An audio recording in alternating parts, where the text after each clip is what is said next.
Hey, how's it going, everyone? This week I will be transmitting classes from Humboldt. So I'm actually visiting an artist friend of mine, Richard Akers.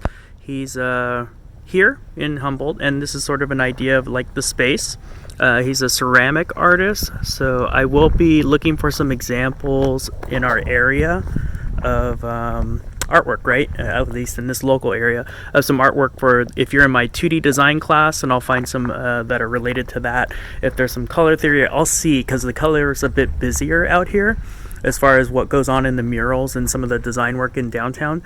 But if I come across something, I'll bring it to class and might have a little show and tell. If you're in my drawing class, hey, feel free to message me. It's no big deal, right? I just wanted to let you know that I'm out here, so the internet's pretty stable. If you have a question, the same thing, like if you got to reach me, go ahead and send me a message through Canvas, and then I'm going to give you a quick little walkthrough of some of the area here.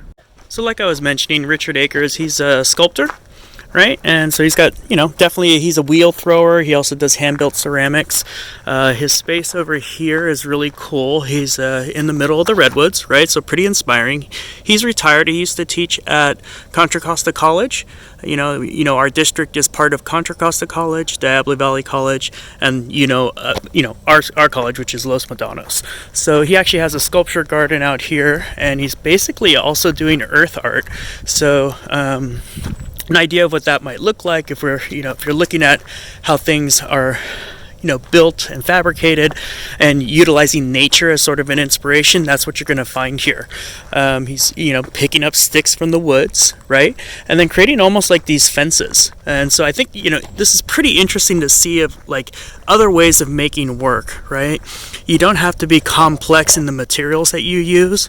You can grab from nature, you can be inspired by nature, and you can find ways to make your life a lot more inviting, right?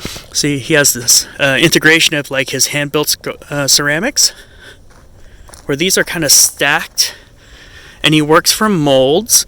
And you can see these are actually like a monochromatic theme, right? Because in the concept of ceramics, you can be very intricate with your glazes, or you can kind of just use the glazes to help highlight the textures and format in the work, right? So just giving you a little quick tour of what we got going on here, because I think it's always interesting to see and grab inspiration from other artists and get a glimpse into the world that they like to live in, right?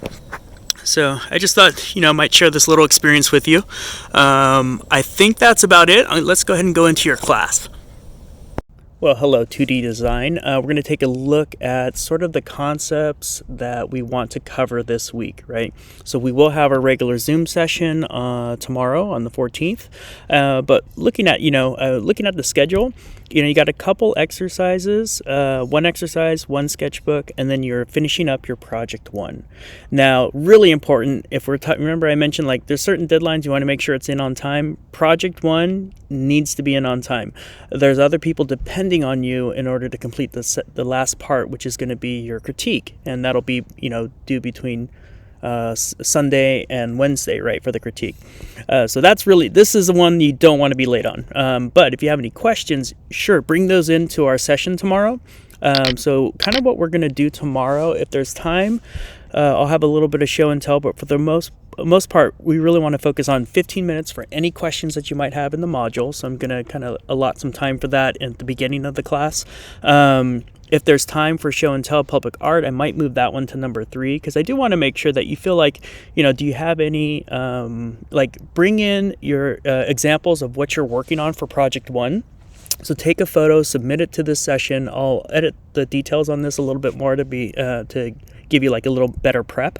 But really, like if you have an image or you have a work in progress, idea, whatever it is, wherever you're at tomorrow, be prepared to share that tomorrow. So I'd like you to post it into this Zoom session, what your work looks like so far, or your design. And then we'll take a look and try to get some feedback for each other.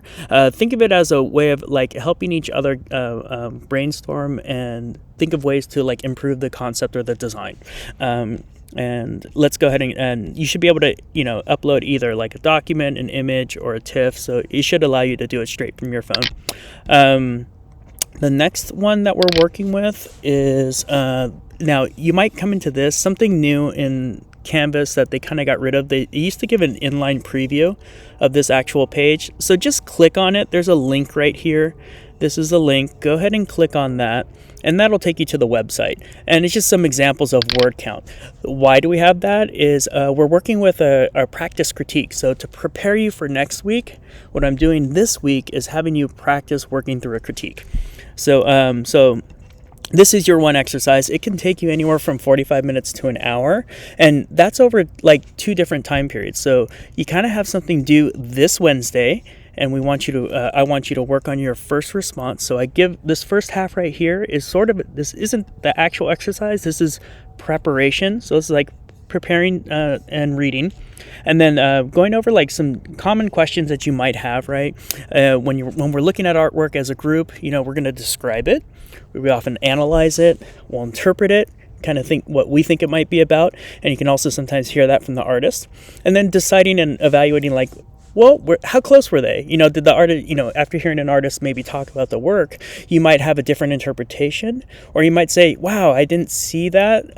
Maybe the artist was missing something in conveying that to the viewer. So, that's kind of what the whole process of a critique is to kind of like look, reflect, and then respond to artwork. And sometimes it's like, 2 friends talking about an artwork in a museum. So that might be like how it might work. Or you're working on a piece and you're trying to give each other feedback on what you could do to improve it. So we're going to do a little bit of discussion tomorrow. But this one, I want you to analyze some artwork. So there is the elements of art and principles of design. You'll see sorry, I'm a little cold, so my voice might be a little shaky. There's elements of art here. Utilize these terminologies when you're describing your artwork, right? Because we're going to be focusing on Packard Jennings. And I gave a little definition from the Tate here of what is conceptual art. Packard Jennings is a conceptual artist, right? And it's very different from, say, someone who is all about painting for painting's sake. Sometimes the concept, right, is more important than the actual execution of the artwork. And so he's a conceptual artist where his concept is the highest priority, and kind of things will fall into place according to how he feels about, how the aesthetic will link up with the concept. But you're going to be working with analyzing the artwork. So in here, be descriptive. You have an option, so you can do this as a typed response. Up to around 200 words. And when I mean 200, I mean as close to 200 as possible, probably not 300, and definitely not 150 or less.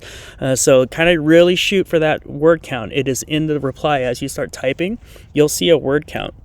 Now, if you're like, I'd prefer to do an audio or a video response, that's absolutely fine. If you're more comfortable with speaking, that's totally fine for me and this class.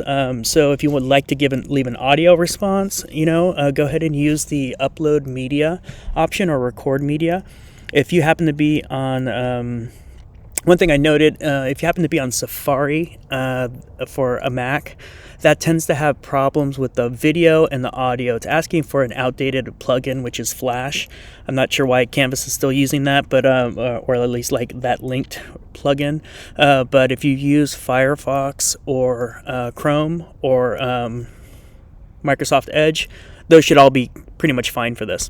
When you click here, you'll notice if you're doing the typed response, as you type, right, it'll give you a word count right down there, 3 words. I am typing. Okay, if you're doing inserting a video, you can go into here, you click on insert, you go into media, and there's an option for upload or record media. So if I do record, it's going to show my camera, right? And I'll have to tell it, oh, maybe I don't want my camera on, so let's do no video. And double check your mic. Sometimes, I might override it. And then you click to start recording, it'll run through it, and then it's got to save it and upload it. And then you still have to post your reply. So make sure you do click the post, especially when you do like audio or video recording. You don't want to lose it in the process. So that's kind of how that works. So we'll be having 2 parts here, right? Your part 1 is sort of like your interpretation and analysis of the artwork. Part 2 is after Wednesday, after people post. Don't do it before. Wait until after Wednesday, and then do your post or reply to someone else. You got to find someone who has not already been replied to twice. So if there's, if you happen to be the third person or maybe the fourth, I might be sending you to a different person. So do double check as people post to this after you finish your post that there hasn't already been 2 replies to that one person. So in that, you're going to just kind of look at how they spoke about the work. What did you find insightful? Is there something different that they saw that you didn't see? And then go ahead and respond to that. 2 different people, 2 different classmates, and then that'll be your second half. As we get into what's left, right, you got a sketch. You kind of have like a fun sketchbook. So I would say like this one might be, I think 2 hours is probably plenty for this. So it's kind of like you can pick anything off of the list. So if like, I don't know, normally this traditionally, like if it was Inktober, it would actually be on the day, right? Like this is from 2018. So if today was the 14th, right? Then I would be doing a spare eye. And that's sort of the spirit of these drawing challenges. I'll be doing this for extra credit for this class later with a different template. But know that this is you're kind of free as far as like what it can look like and the media.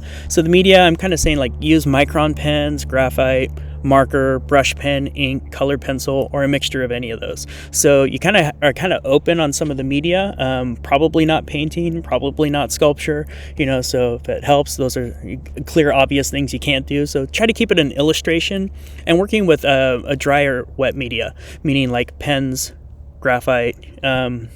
If you see something on that list that you're not, like maybe I didn't list, go ahead and send me a message. If you wanted to work with the gouache as well, that's also an option for this. But just send me a message if you're not sure. It looks like Hayden's already on it. Excellent. Okay. Going into the next part, which is our project, right? So if you should already have kind of started some ideas for this. Bring those in when we have our group discussion. So we'll be working with this project, and that's kind of what the meat of this week is all about. So if you have any questions, feel free to contact me. I think that's pretty much where we're at for this week, and I will see you soon. All right, bye.